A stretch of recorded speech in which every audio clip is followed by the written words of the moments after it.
I stepped out of my truck still smelling like burnt oil and brake dust. My coveralls were stained, boots caked with dried mud, and I'd pulled a 14-hour shift fixing transmissions in triple-digit heat. And yet here I was, showing up to Melinda's family's lake house barbecue like some half-dead mechanic crashing a yacht club brunch. My name's Nate. I'm 32. I live in Asheville, North Carolina. And every time I show up to one of these parties, I feel like a dirty tool in a velvet case, just here to fill the space. The lawn was packed. Caterers bustled between white tent poles and trays of little food I couldn't pronounce. Everyone looked polished, khaki shorts, pastel polos, sundresses that had never seen a laundry machine. I caught eyes turning my way the second my boots hit the pavers. A couple folks gave tight-lipped smiles, the kind that said, "You don't belong." I stayed near the edge of the deck, leaned against the railing like I was guarding it. The lake behind me glittered in the sun. Out in the middle, some kids rode jet skis. Laughter drifted from the bar. Melinda stood center stage near the fire pit, glass of something pink in hand, surrounded by her siblings. Her hair was curled, makeup flawless, wearing a dress I'd never seen before. She looked like she belonged on a magazine cover. She was laughing at something her brother Dane said. Ivy, her younger sister, clinked glasses with her. The three of them looked like an ad for perfect families with trust funds. I stayed out of the way. I always did. Melinda had this way of making me feel like she brought me along just to prove something. Her friends didn't ask about my work.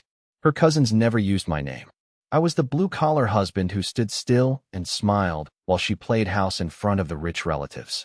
Quick note, before we start, how's your day going and where are you joining from? Then I saw Dane break away from the group. He walked with that cocky grin he always had, like he was about to sell you a used car you didn't need. He spotted me leaning back and started heading straight over. "Nate, there you are, man," he said, clapping a hand on my shoulder like we were best friends.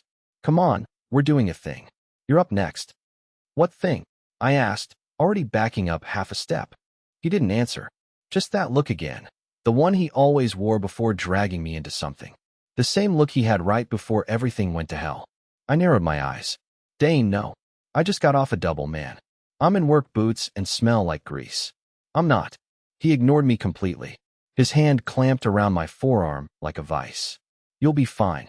It's just a little party trick, bro, lighten up." "Seriously?" I snapped, pulling back. "I'm tired. Let me sit this one out." That should have been the end of it. Instead, Ivy turned around from the drink table and rolled her eyes. "God, Nate, you're doing that thing again." "What thing?" I barked. "Dragging the energy down," she said, loud enough for everyone nearby to hear. "Melinda, your husband's in one of his moods again." Melinda stepped in without even looking at me. She was still facing the group. "We're just trying to have a fun afternoon. Can you not make it about you for once?" I looked at her, stunned. I said I'm tired. I'm not asking for a stage. "Well, you sure act like it," she muttered, sipping her drink. The crowd had shifted now. A few people had started watching. Some guy in a Vineyard Vines shirt shouted, "Let him do it. He looks like he can take it." "Yeah, big, strong mechanic guy," someone else chimed in. Laughter. I clenched my jaw and turned to Dane. I said no.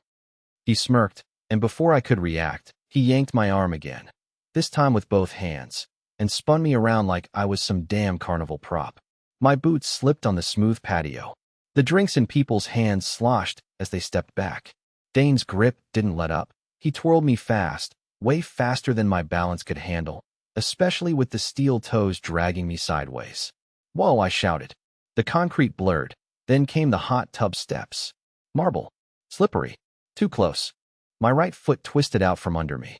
The edge of my boot caught, and the rest of me just folded. I crashed down hard on the edge of the steps, lower back first. A jolt of white-hot pain shot up my spine like someone shoved a taser into it. My legs flopped into the water, and my head hit the deck. I gasped, but nothing came out. Everything slowed for a second. The pain was unreal, but worse than that, my legs. I couldn't feel my legs. People clapped, cheered. "Damn," someone yelled. "He sold it." Oh my God, that fall looked so real. I couldn't move. I couldn't move. I tried to speak, tried to push myself up, but my arms shook like paper straws. My boots floated, heavy and useless in the bubbling water. I tried to shift my hips. Nothing. No response. Just dead weight from the waist down. I saw Dane's face hovering above me, grinning. You okay, man? That was crazy. I opened my mouth, but all that came out was a strained breath. I can't. What? He asked, squatting next to me like this was some joke still going. You can't breathe? No, I croaked. I can't feel my legs.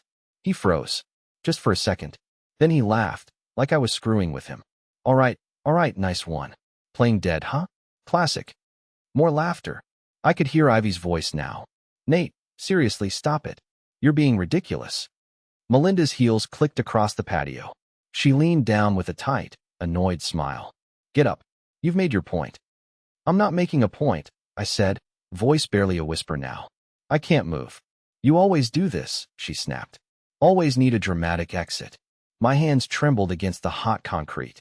I could feel the warmth of the sun on my back, the water soaking through my coveralls. But my legs, nothing. They didn't exist. Somewhere behind the crowd, a woman's voice broke through. Hey, something's not right. Back up. Give him space. A woman with a short brown ponytail and mirrored sunglasses knelt beside me, checked my pulse with 2 fingers. I'm an EMT, she said, voice tight and urgent. What happened? Dude spun him like a top, someone said, chuckling. It was nuts. She turned to Dane. Did he hit his back? I think so, Dane stammered. She looked me in the eye. Can you move your toes? I tried. Nothing. No, I breathed. Nothing's working. The EMT's face hardened. Nobody move him, she barked. This could be a spinal injury. Someone call 911 now. The party buzz died instantly. People backed away. The silence was sharp, like everyone suddenly realized they'd been clapping for a disaster. And I just lay there, half in the water, legs floating like they belonged to someone else. Get up, Nate, Melinda snapped, standing above me with one hand on her hip. Seriously, you're doing this now. I tried to lift my head. My neck barely responded. My mouth opened, but all that came out was air. My voice didn't even feel like mine anymore. I can't. What? She said, bending slightly. Speak up. God, this is Ivy's anniversary party. Why do you always have to make it about you? I'm not. I swallowed, breath shaking. I can't move. Oh my God. Ivy groaned from behind her. Are you for real right now? I mean, it's one thing to be a buzzkill, but this is just gross. Grow up. People had started whispering. The vibe flipped fast. What started as laughter was now unease. Someone dropped a cup. Another backed away like they didn't want to be too close. I tried again to move my leg. Nothing. Not even a twitch. Just warm water lapping at my thighs and the weight of dead limbs I couldn't control. Melinda crouched now, face tight with frustration. Stop. You're embarrassing us. I'm serious, Nate. Jamie, the EMT, shoved past her. Move. Her voice snapped like a whip. Melinda reared back like she'd been slapped. Excuse me. He said he can't feel his legs. If that's true, this is a medical emergency. Jamie dropped to her knees next to me, eyes scanning fast. Did he fall straight down? Yeah, someone said. Off the spin, he just collapsed. Head impact. Yes, I croaked. Jamie leaned in. Stay with me, all right? Don't try to move. I'm going to check your pupils and neck. Just stay as still as you can. My chest was shaking now.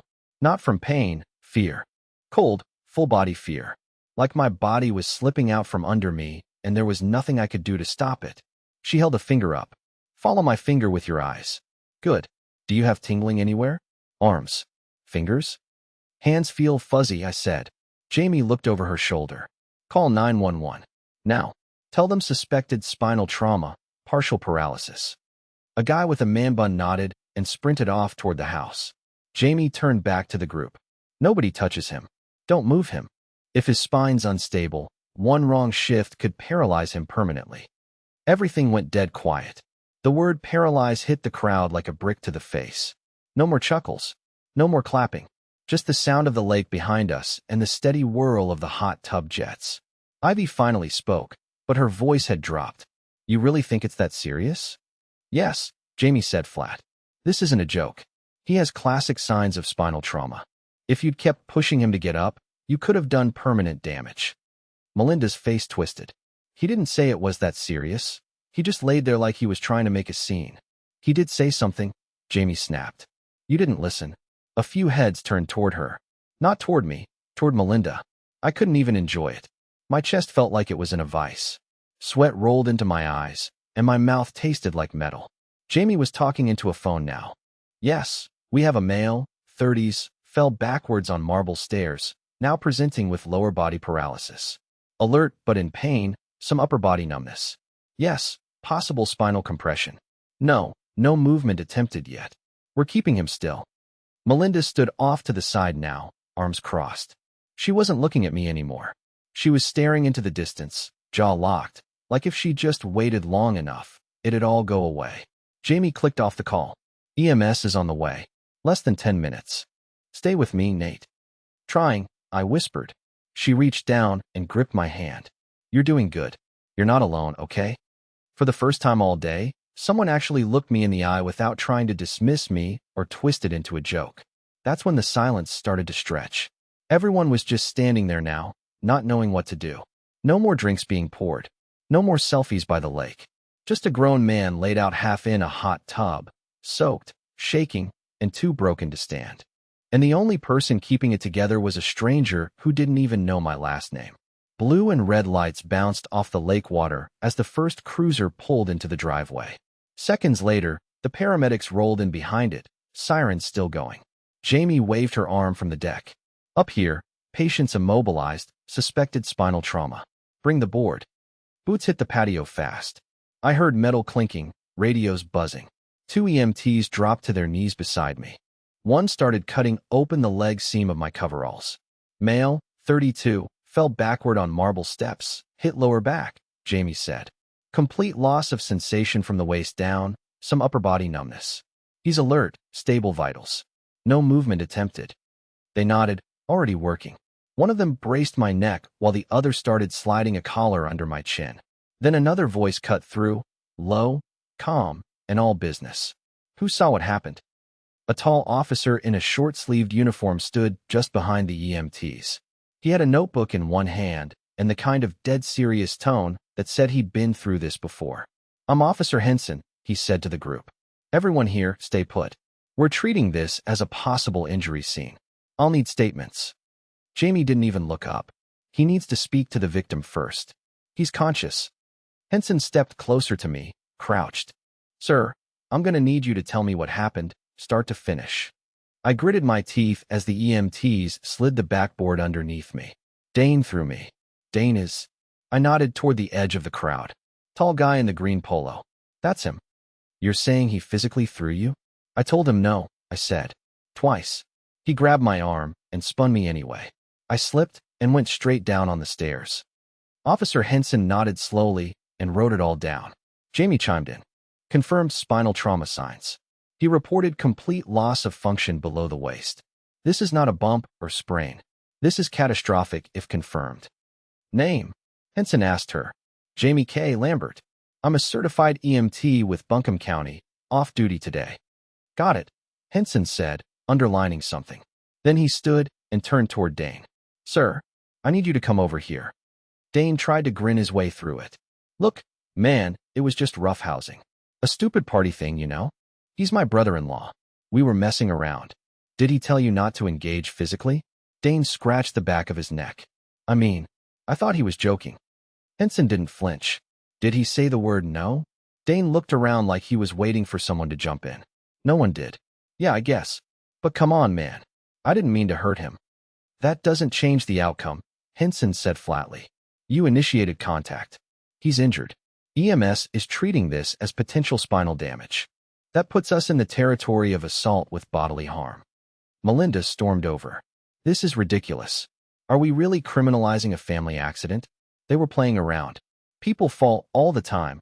This isn't some CSI episode. Officer Henson turned to her. Ma'am, I need you to step back unless you were a direct witness to the contact.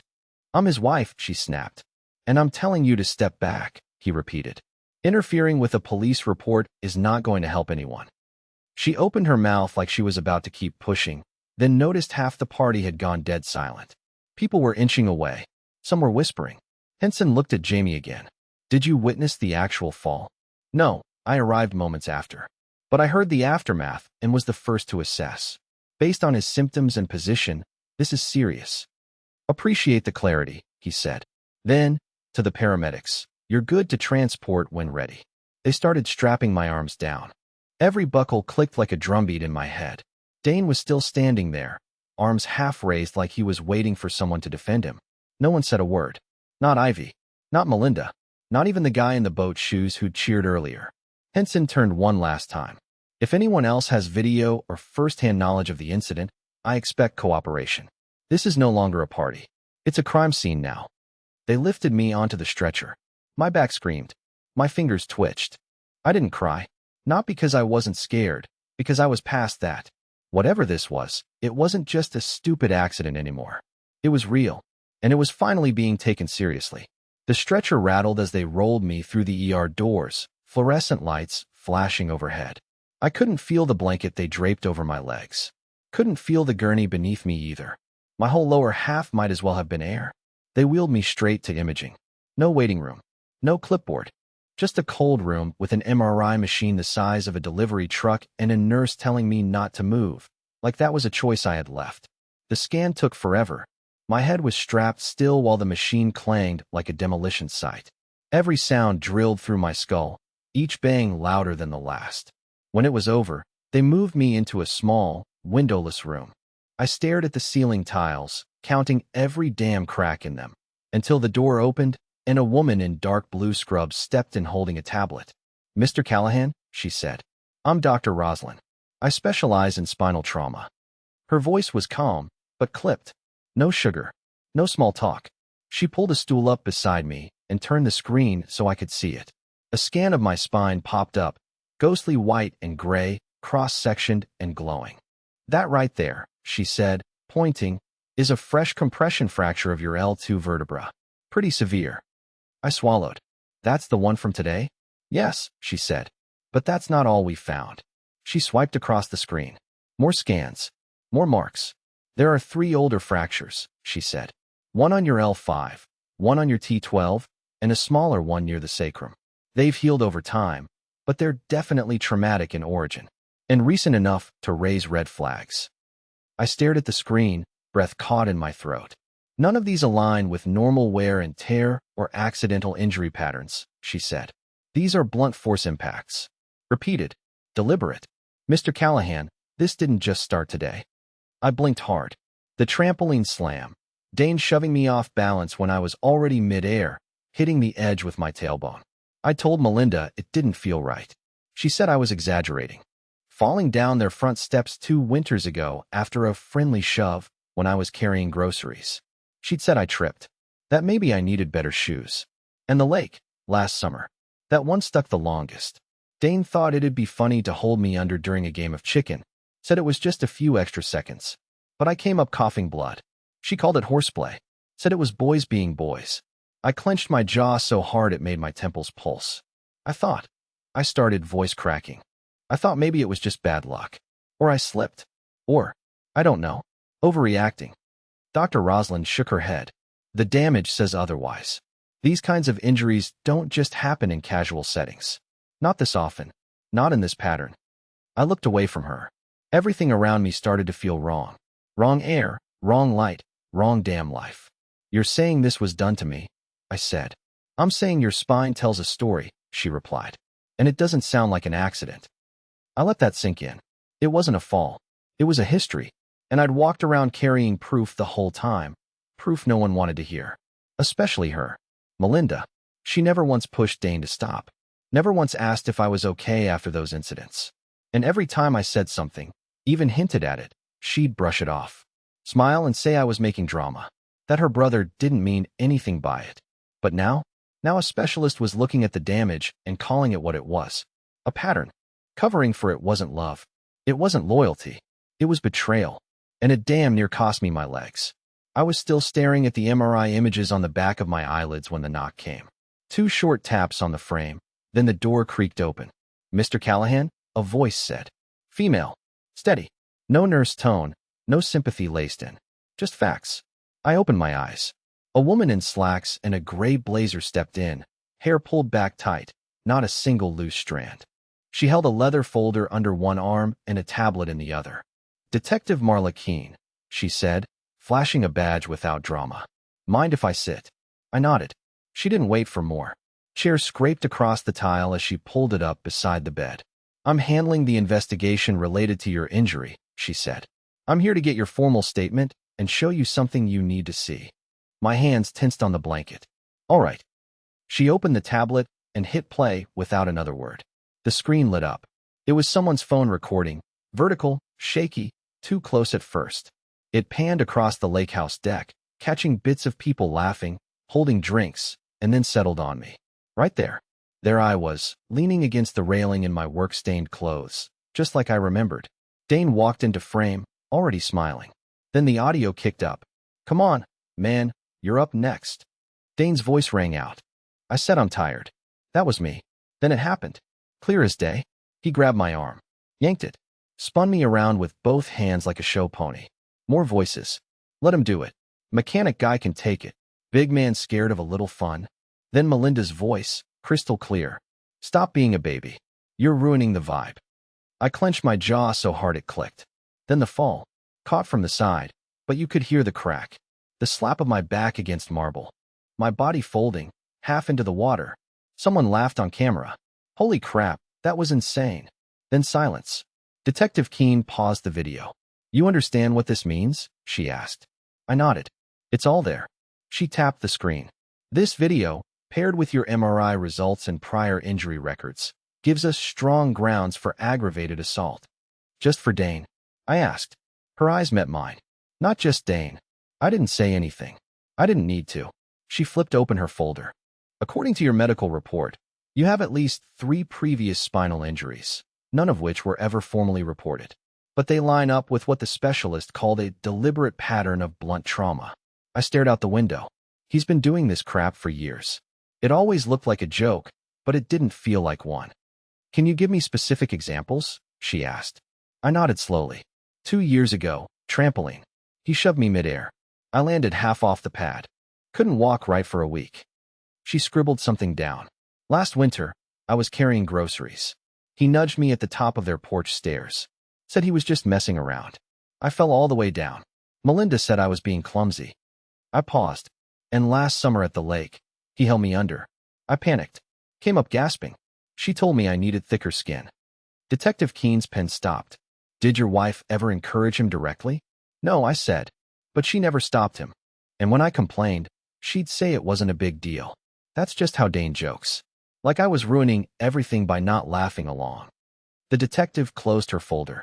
Based on what you've told me and what we've seen, we're pursuing charges against Dane for aggravated assault. We're also investigating your wife's role as an enabler and whether her actions, or lack of action, contributed to prolonged harm. I stared at her, the words hanging heavy in the air. She always said I was too sensitive. I said quieter now. That I didn't know how to handle her family. She was wrong, Keene replied. And this time, there's proof.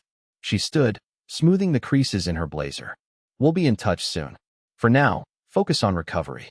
You're not alone in this anymore, Mr. Callahan. I nodded, but my chest still felt like it was holding something toxic. For the first time, someone was treating this like a crime, because that's what it was. And maybe the worst part? She didn't even sound surprised. The door slammed open hard enough to rattle the 4-pole. Melinda barged in like she owned the place, heels clacking across the tile, arms crossed so tight her elbows looked like blades. They arrested him, she snapped, eyes wild. My brother, Nate. What the hell did you say to the cops? I didn't move. I couldn't. Everything that happened, I said. Exactly how it went down. You could have just told them it was an accident, she hissed. But no, you had to blow it up. Turn it into this big dramatic circus. For what? Sympathy? I stared at her. He threw me. You heard me say no. She scoffed. God, you're unbelievable. You made it a whole police thing just to prove a point? To embarrass us in front of my entire family? Melinda, I said, voice low. They did an MRI. She rolled her eyes. Great. And what? Your back sore? No, I said. It's fractured. Clean through. And they found 3 old breaks. From before. From him. She froze. Just for a second. Like she didn't expect that part. I kept going. L5, T12, sacrum. All healing in ways that say they weren't accidents. The doctor said these were consistent with repeated blunt trauma. That it wasn't random. Melinda shifted her weight, like she was bracing herself. You're twisting everything.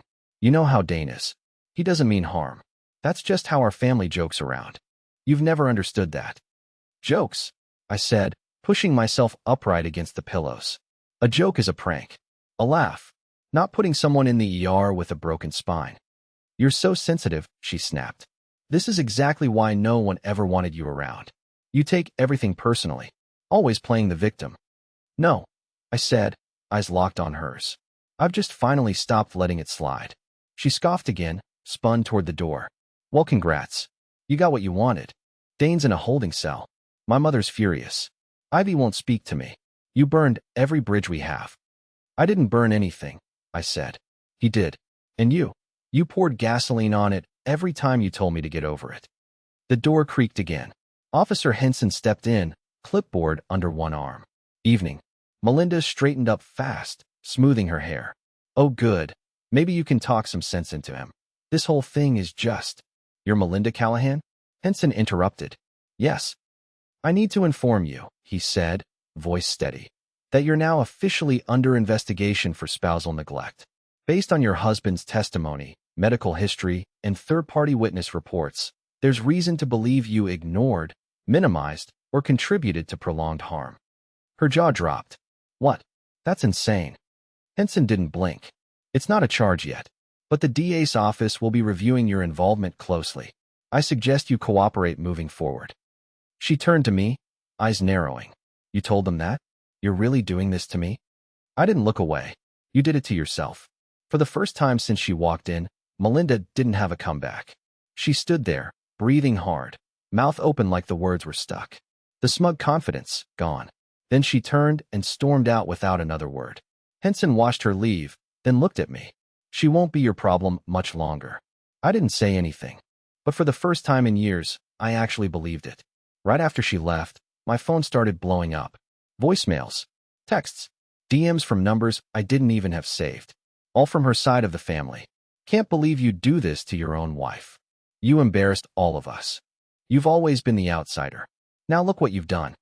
One text just said, Dane's kids are asking where their dad is. Hope you're proud. I turned the phone face down and left it buzzing on the tray. I didn't have the strength to argue with people who already made up their minds. Next morning, the nurse walked in and said I had a visitor. I figured it'd be more of them, or maybe a lawyer. But then I saw her, my sister, Tasha. I hadn't seen her in 4 years. Not since I stopped going home for the holidays because Melinda always said it was too backwoods. She stepped in slow, like she wasn't sure I'd want her there. But the second I saw her face, I broke. Tears hit me before I could even blink. I turned my face toward the window, trying to breathe through it, but it hit like a punch. Hey, she said gently. It's okay. I got you. She sat beside me, grabbed my hand like she never left. I didn't know how bad it got, she said. You stopped calling. Every time I asked about you, Mom just said you were settled. I should have pushed harder. I shook my head, still trying to stop the tears. I let it happen. I thought I had to prove something. That I could make it work. Be what she wanted. You didn't have to be anything but you, she said. And if she couldn't love that, then screw her. That hit deeper than I expected. I nodded, gripping her hand like I was hanging off a ledge. Later that week, PT started. My therapist, Greta, was the toughest woman I'd ever met, maybe tougher than Tasha. She looked like she could bench press a truck and had zero patience for self-pity. We're not here to whine, she said, first day. We're here to work. You want your legs back. We fight for him. You in? Yeah, I said. I'm in. Good. Let's go. It was humiliating at first. Lifting nothing, just twitching muscles that didn't respond. She pushed hard but fair. Never let me slack, but never talked down to me, either. Meanwhile, I started counseling. Dr. Haley, clean-cut guy in his 50s with a calm voice that could have talked a bear out of a cave. We didn't talk about Dane much. We talked about what came after. What it does to you when you're told every fall is your fault. Every bruise is just a joke. How it messes with your head when the person who's supposed to love you the most tells you to get over it every damn time. Week 2, I finally asked, was I stupid for staying that long? No, he said. You were lied to that long. There's a difference. That answer stuck. On a Thursday afternoon, while Greta was adjusting the support bar, she said, try the toe again. Left foot. I focused hard. And I felt it. Barely there, but something moved. My pinky toe twitched. I looked up. Did you see that? She smiled. First time ever. Yeah, I saw it. It wasn't much. A half-second flick. But it was mine. And after everything that got taken from me, feeling something again felt like winning a war. The courtroom smelled like cold paper and nerves. I sat up front, stiff in a loner dress shirt, legs braced under the table. Greta had helped me get from the transport van to the building. Tasha sat behind me, arms folded, eyes locked forward. Dane looked like he just stepped out of a golf ad. Fresh haircut, tailored suit. His lawyer, some smug guy in a checkered tie, stood up first. "Ladies and gentlemen," he said, pacing slow like he was teaching a class. "This is not a case of assault. This is an unfortunate accident between family members. A joke taken too far. A misunderstanding." He pointed at me without saying my name. The alleged victim admitted it was all in the spirit of fun until things went wrong.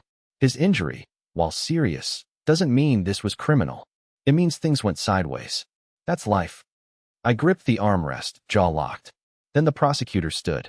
A woman in her 40s with the kind of voice that didn't flinch. She hit play. Same video from the hospital. Same shaky frame. Same voice yelling, "Stop being a baby," right before I hit the steps. You could hear my back crack. You could hear people laugh. Then Jamie's voice cutting through the noise. The jury stared at the screen like it was a bomb about to go off. The prosecutor didn't say much. She just let it sit. Then she brought out the MRI scans, mounted on a board, circled and labeled. Fracture after fracture. Not just from that day. From years. She pointed out the spinal damage like road signs on a highway. Not from one fall. Not from clumsiness, she said. From repeated trauma. Blunt force. And not once did anyone report it. Not even the defendant's sister, his own wife, who admitted under questioning that she saw multiple incidents and dismissed them every time. I was called up next. Greta helped me walk to the stand. The cane clicked with every step. The pain was real, sharp down my right leg, but I made it. I sat down, looked straight ahead. No one could stop me this time. I told him no, I said. I told him more than once. That day and before. Every time he joked too hard. Every time I ended up bruised or limping. And no one cared. Not him. Not her. I glanced at Melinda. She looked down at her lap. Not a word. They told me I was dramatic. Sensitive. Overreacting. But I wasn't. I was hurt. And I was told to laugh it off so no one else had to feel uncomfortable. The prosecutor nodded and called the next witness. Dr. Haley stepped up, calm as ever. He explained what years of emotional minimization does to someone. How repeated invalidation warps your sense of truth. Mr. Callahan didn't just suffer physical trauma, he said. He suffered prolonged psychological abuse through denial and gaslighting, which delayed him from seeking help, likely worsened his condition. It was quiet when he finished. The defense tried a few jabs, said I'd never gone to police, never filed a restraining order. You didn't think it was serious then, the lawyer said. So why now? I didn't blink. Because I couldn't walk. The jury took less than 3 hours. They found Dane guilty of aggravated assault. 5 years. No parole for the first 3. Melinda stood next to her own lawyer, pale, hair pinned back, fake pearls around her neck like that could clean up years of looking the other way. The judge gave her probation and court-ordered therapy. Said she was willfully negligent. Then he leaned forward and looked at both of them. This case isn't just about broken bones, he said. It's about what happens when we dismiss someone's pain because it's inconvenient to believe them. That ends now. Bang of the gavel. Done. No cheers. No clapping. Just the sound of consequences finally catching up. Outside, Greta patted my shoulder. Told you we'd get here. Tasha smiled, eyes glassy. You stood tall, even with a limp. I didn't have words. I didn't need them. I'd spent years getting shoved down. Today I stood up. 18 months later, I had a limp and a new address. Small rental on the east side of Asheville. 2 rooms, creaky floors, no dishwasher, but it was mine. Quiet. Clean. No voices telling me I was too much or not enough. I worked part-time at a community center down the block. Tasha got me in. Kids came in after school. Some rough, some just tired of being ignored. I ran the bike repair program. Helped them with small engines. Taught them how to patch tires and change brake cables. One kid, Evan, followed me around everywhere. Talked big, but I saw the bruises on his arm one day and didn't push. I just handed him a wrench and said, This one's yours to fix. He smiled for the first time. I walked to work most days. Took it slow. The limp stayed, but the wheelchair didn't. I'd earned every shaky step. Greta told me I might always walk with a tilt. I told her that just made me easier to recognize.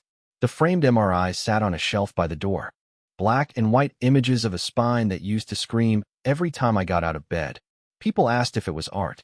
No, I said. It's proof. Proof I wasn't crazy. Proof I wasn't weak. Melinda still emailed sometimes. Always the same script, some mix of regret and fake sweetness. Hope you're doing well. I've been thinking about everything. Maybe one day we could talk? I never replied. No anger left. Just boundaries. Locked in tight. Dane wasn't my business anymore. Neither was her name. I had a space heater that worked, a fridge full of groceries I bought myself, and a stack of cheap spiral notebooks full of goals, projects, and reminders. Greta's final note before discharge said, "You did more than survive. You rebuilt." She was right. I didn't move fast. I didn't move smooth. But I moved on my own terms. And no one got to spin that into a joke ever again.